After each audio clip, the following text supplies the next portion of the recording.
There are three rules that you need to actually make six figures, 100K or more a year.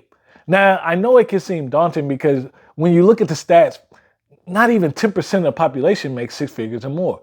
But it is possible, not just from job hopping, but even when you job hop, you have to have the skills necessary to be able to do that job. You can't just job hop and hope that you'll get there. No, you actually have to be bringing some value, and you have to have the value in order to bring it. The first rule is don't turn out any invitation. See, when you're in your career, you have to not only get around people who are making the income and more that you have. So that means you have to go to those networking happy hours and those events where people who make 100 plus, 150,000, 250,000, could be business owners, whatever the case may be, are at. Because the conversation they're having is going to be way different than someone that's making 50, 80,000. The truth is, you need to understand that if somebody's in your same field and they're making more money than you, they may oftentimes not have the experience, but what they do have is the communication leverage to know how to transition from where you are and get you to where you're trying to go. They know what you need to highlight on your resume. They know what skills that's needed in order for you to transition upward. That's the information that you don't have. Otherwise, you would be making six figures, wouldn't you? The second thing you need to do as a rule is you can't turn down any experience. Now, this is different from invitations. You can't turn down any experience because the experiences is what puts you into being a well-rounded person. So that means you need to try new foods. You need to go to events that are outside your cultural norms. That's why traveling is a big deal for people, because what it does is it gives you real tangible experience that allows you to connect with just the strangers that you come up with in the street, because you have a commonality because of the experiences you have. You know and can relate to other people, and that shines through in the way you're able and your efforts to try to communicate to those people. Lastly, you need to look at not just what skills you need, but what experiences are you lacking? See, evolution happens in all places. Experiences happen in all places. And whether you want to believe it or not, your area that you're working in, your piece of the economy, your sector is constantly evolving.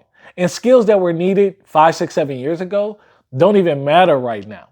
And that's the interesting thing about new grads, because they often are coming out with what's up to date for now, and that's how they're able to progress very quickly. But I would offer you this as well. What if you're in a career path that just won't allow you to really progress your salary like you would want? Well, if I'm trying to make six figures, what I'm doing is I'm looking at what are my natural abilities, what are my hard-pressed skills that I'm just really good at, and what jobs align with that.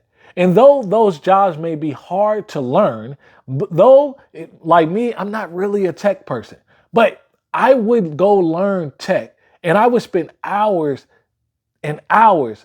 Why? To understand that, number one, anytime you spend enough time with something, you're going to know more than if you never touched it at all, first of all. Second, it's almost a guarantee that you know if you learn this and become moderately good at it, you can go pick up one of those tech jobs, software engineer, systems engineer jobs that pays 150, 160.